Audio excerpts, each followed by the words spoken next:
All right, Shalom. I want to start off by giving all praise, honor, and glory to Yahweh, Bashim, Yahweh Shai. Double honors to the apostles and elders, a great millstone. Peace and salutations to the hopeful elect. Coming at you with another lesson to the spirit power, Yahweh, Bashim, Yahweh Shai. I want to start at the book of Mark, chapter 4. Verse 1, it says, "And he began to teach by the seaside, and there was gathered unto him a great multitude, so that he entered into a ship and sat in the area, and the whole multitude was by the sea on the land." All right, so this is Yahweh Shai about to speak to the multitude of people. "And he taught them by many things, by parables, and he said unto them in his doctrine, Hearken, behold, there went out a sower to sow. And it came to pass, as he sowed, some fell by the wayside, and the fowls of the air came and devoured it up. And some fell on stony ground, where it had not much earth, and immediately it sprang up, because it had no depth of earth. But when the sun was up, it was scorched, and because it had no root, it withered away.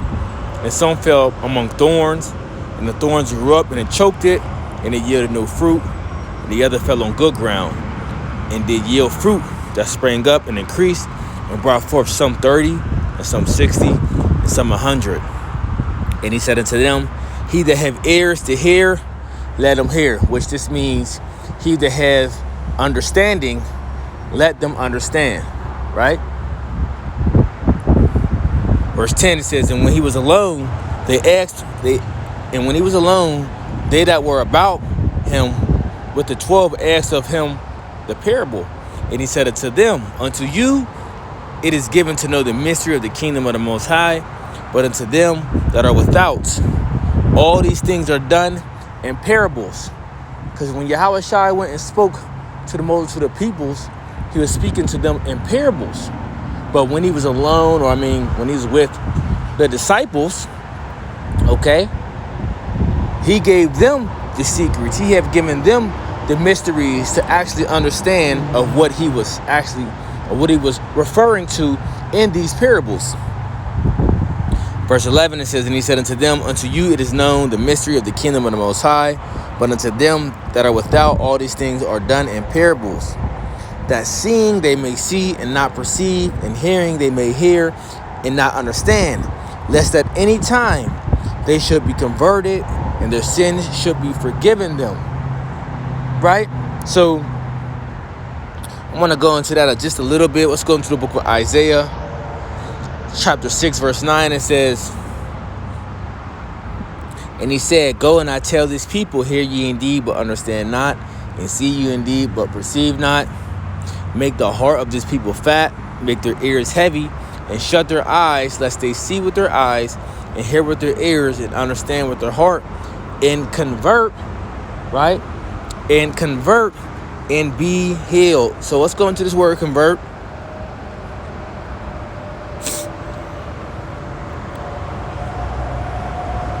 Sha'ab says what? To turn back, right?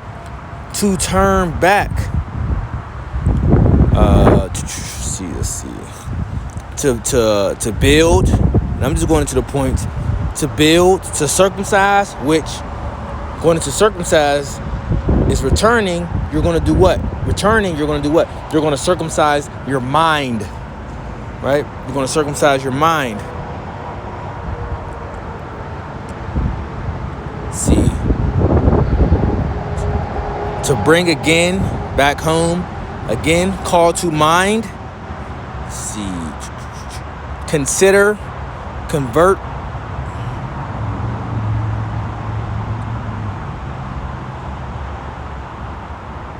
Return.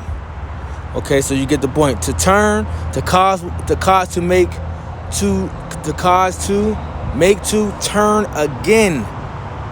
Okay?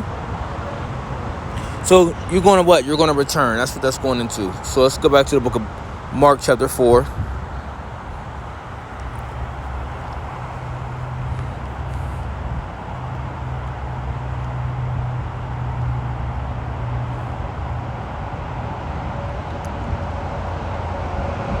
Verse 12 again. So it says that seeing that they may see and perceive not, and hearing they may hear and understand not, and not understand, lest at any time they should be converted, meaning what? Return, and their sins should be forgiven them.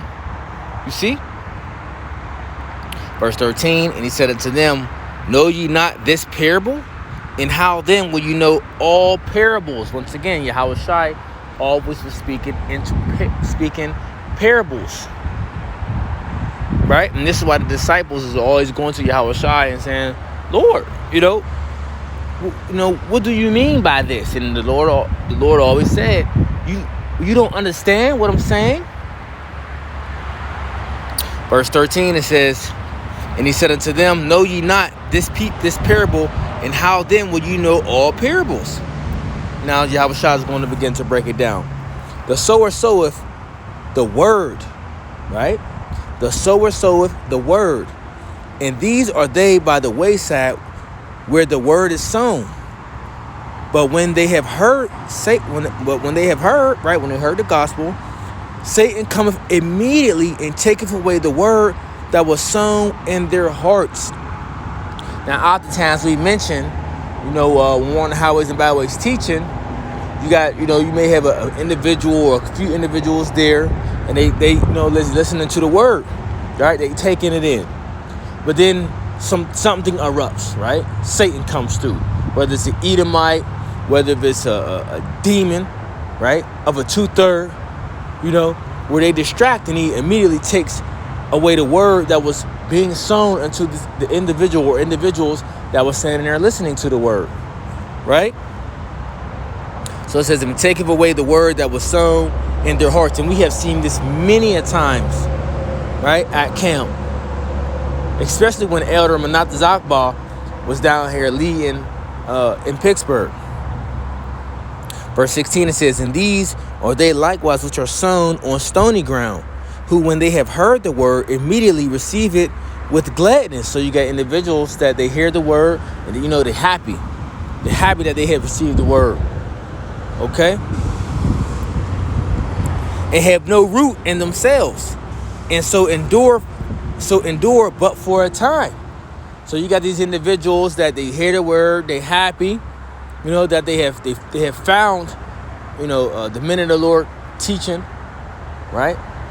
Preaching and teaching the word of truth, teaching, preaching, prophesying the word of truth, right? So they're happy, they found, the word, so to speak. It says, and they have no root, right? These people don't have no foundation in themselves, and so endure but for a time. So they start to endure. Okay, so maybe they start to come out, every week listening for a while. Maybe it gets to the point where, it may be a year, 2 or 3, and they cross over to the other side. And now they're holding signs, or they're holding a camera, or they're just reading precepts for you. Or maybe they're just, they're actually teaching in the camp with you. Well, that goes along with reading precepts because you're helping, spread his word. But for a time afterward, when affliction or persecution ariseth for the word's sake, right? For what? For the word's sake. Immediately they are offended. So now they're offended now they're going through hell, while they're going through tribulation. Okay, then they start to blame the word. Then they start to say, well, if it wasn't for this truth, I wouldn't be in dire straits. I wouldn't be in a situation with my family, or why my immediately family hates me, or my wife or my girlfriend hates me. My kids don't love me anymore because they say I changed, because I don't celebrate this and I don't celebrate that. I'm not up under my woman all day, so she hates me because I gotta teach, and I gotta go out on particular days to go teach, and she want me to be with her. So now she don't like me. My family is pissed because they want me to be at every family function, and I don't want to be there. Yada yada yada, right? So it says, when affliction or persecution ariseth for the word's sake, immediately they're offended. So you're offended. Maybe your employees, or the employees that work with you, your boss may see you out there teaching, so you might lose a job, and different things take place when you come into the truth. Your car might break down. You start going through hell. Okay? But you get offended and you blame the word. You say, well, because of the word, this happened and that happened. Verse 18, and these are they which are sown among the thorns, such as hear the word, and the cares of this world, and the deceitfulness of riches, and the lust of other things entering in, choke the word, and it becometh unfruitful. Right? So different things of the world, that you're so heavily into. Okay, maybe it's a career, that you're invested into. Maybe it's a woman, a hobby, whatever the case may be, right? Ultimately, this ends up what? It ends up taking you away. Where if you become unfruitful behind this matter or behind this situation, whatever the ordeal may be, right? So verse 19 again, it says, "In the cares of this world, in the deceitfulness of riches, in the lust of other things entering in, choke the word, and it becometh unfruitful." Right? Now the word becometh unfruitful unto you. And a lot of times you see what happens when a person falls into this category. Well, ultimately they end up stopping teaching.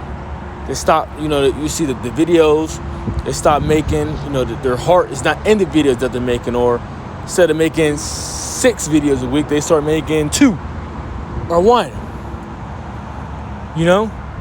They start finding excuses not to come to camp. Missing camp or always late because they're putting the truth on the back burner. Okay? And ultimately, this person ends up falling out, so they become unfruitful. You see? Because the cares of this world chokes them up. And it can be many things. It could be women. It could be your family. It could be money. It could be your career. Right?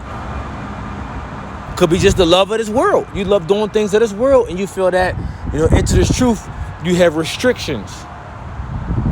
In which, so to speak, you do. Okay, because we're not of the world. We use the world, we don't abuse the world. And according to the Holy Bible, the law, statutes, and commandments, it keeps us in instruction. It's an instruction in righteousness. It keeps us from following the ways of the world, from following the broader way that leadeth unto destruction.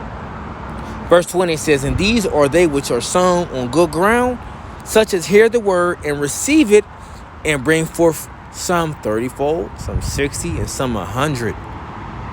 Right? So, a person that was what? Sown on the good ground, right?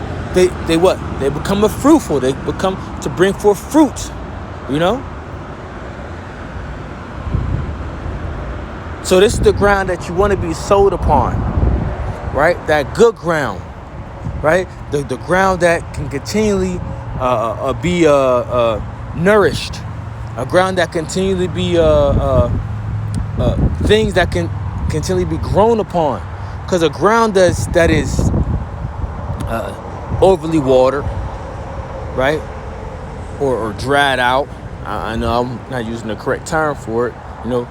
It's really not good. You see? Point is, you want to be sown on good ground. You don't want to be in this situation of of dealing with being upon a stony ground, right? Or being by the wayside, or being or having a root. Because you don't want to fall under those categories.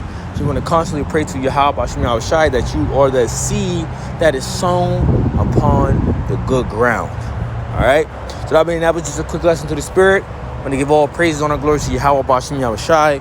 Double honor to the apostles and elders, a great millstone. Peace and salutations to the hopefully elect. Till next time, I want to say shalom.